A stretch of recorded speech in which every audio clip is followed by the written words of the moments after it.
Gampang tuh si cewek itu sekarang pergi udah 3 hari, dia nggak tahu di mana tuh cewek itu.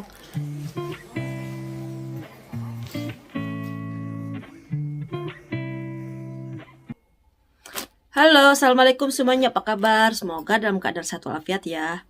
Nih barusan aku pulang dari dokter gigi ya, dokter gigi untuk bersihin gigi sama ngecek gigi gitu ya.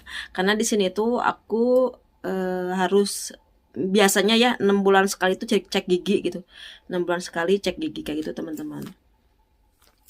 Nah, lanjut di video kali ini aku mau cerita tentang dianya sih sekitar 2 minggu yang lalu ya teman-teman, udah lumayan lama. Tapi aku mau cerita di sini, mau share. Mudah-mudahan ada manfaatnya gitu ya. Nah, waktu itu malam minggu di luar hujan, terus aku lagi di atas. Nah, aku lagi di atas ngerjain sesuatu dan si Akang di bawah. Nah, terus 30 menit kemudian aku ke bawah. Pas gitu aku lihat ada sepatu cowok di bawah. Ada tamu gitu ya. Nah, aku pikir kok siapa ini tamu ya? Perasaan si Akang nggak punya janji gitu tamu mau datang ke sini. Udah gitu kan, itu udah malam kejadiannya teman-teman, jadi udah sekitar jam 11 gitu ya. Ke 11 gitu.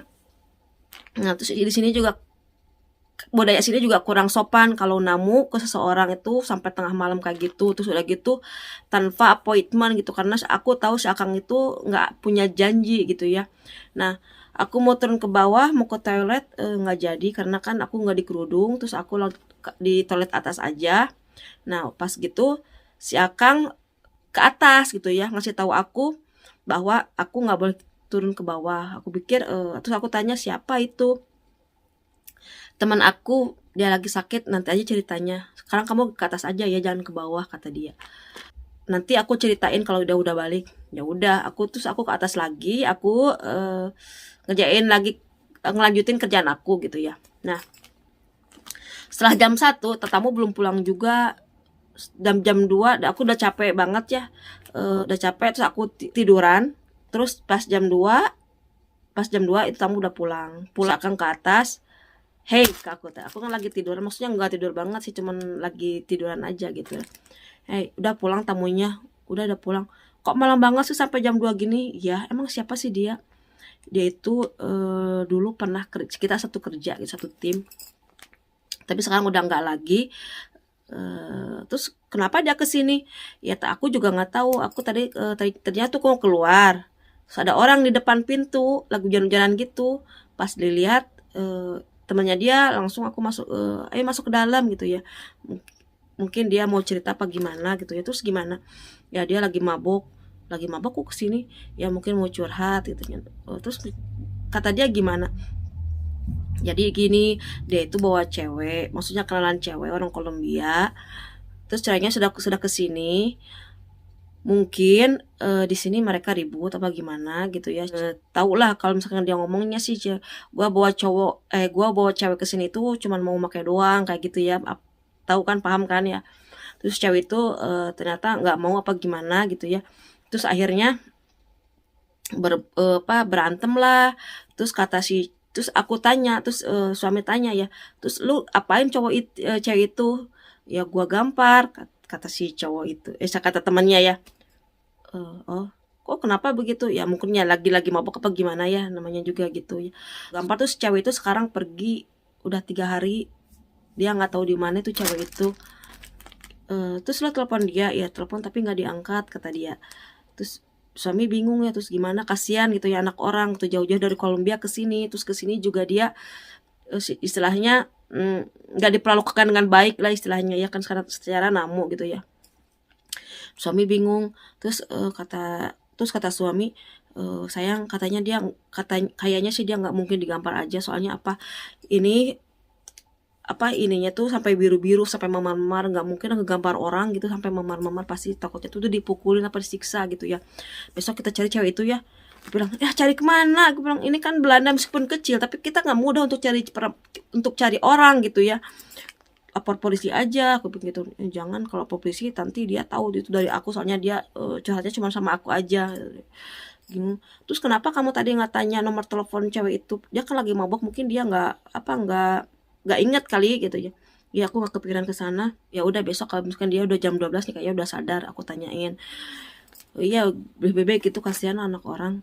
Kebayang nggak Ki kalau misalkan kita punya keluarga apa saudara berkunjung ke datang ke cowok terus sama cowoknya itu ternyata nggak diperlakukan dengan baik apa disiksa apa gimana kan kasihan gitu. Takutnya cewek itu benar-benar disiksa gitu ya. Soalnya aku lihat tangannya tuh sampai biru-biru gitu. Nah, besoknya suami telepon dia apa kabar gitu kayak gitu ya. Lu sadar, udah sadar, sorry ya gue semalam ke tempat lo gitu ya. Gue cuma curhat, gue nggak tahu gue punya teman lagi yang boleh gue curhatin, cuman lu yang gue percaya. Ya nggak apa-apa, tapi semalam lu kayaknya marah banget sama gue ya. Yalah, malah lu datang ke rumah gue mabuk kayak gitu, sakau-sakau lagi. Ya ya, sorry kalau gue mungkin semalam gue banyak ngomong ya. Ya lu banyak ngomong katanya. Terus gue mau tanya cewek itu kemana. Oh, gue tadi udah telepon dia, katanya dia udah di Kolombia. Benar katanya. Agak maksudnya percaya nggak percaya, ya percaya gimana ya. Terus udah gitu suami masih kepikiran tuh ya.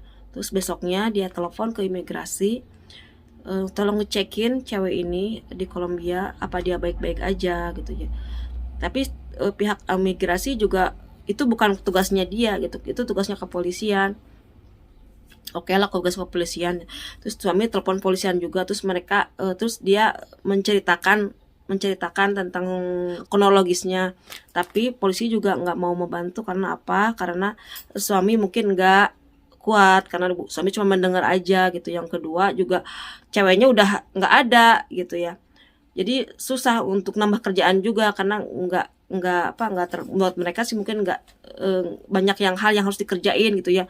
Tapi suaminya itu pengen itu make sure aja apa cewek itu baik-baik aja apa gimana gitu, takutnya kan namanya juga disiksa ya, takutnya kenapa-napa gitu ya. Ya udah, jadi suami nggak bisa ngapa-ngapain gitu ya.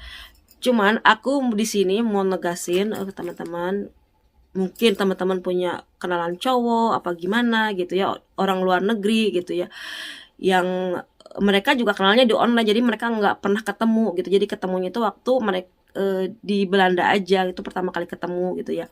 Nah, cuman aku mau ngingetin teman-teman, mungkin teman-teman punya kenalan apa gimana, bule gimana ya, terus ke teman-teman diajak ke negaranya gitu ya. Kalau aku saranin sih kita jangan dulu percayaan, apalagi belum pernah ketemu gitu ya.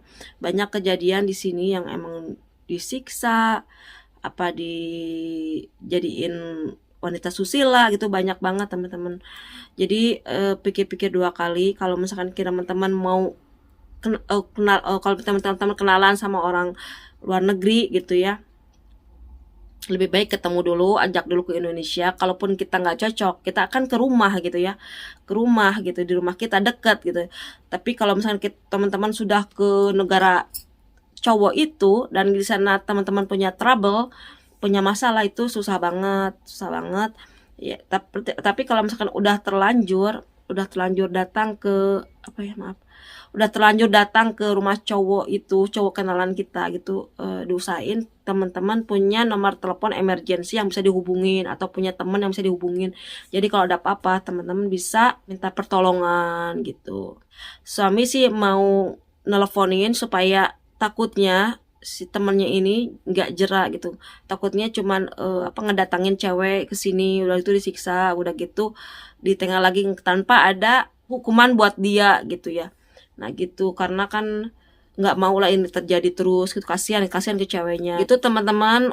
Untuk vlog kali ini mudah-mudahan bermanfaat. Ini insya Allah kita ketemu di vlog berikutnya. Dah, assalamualaikum.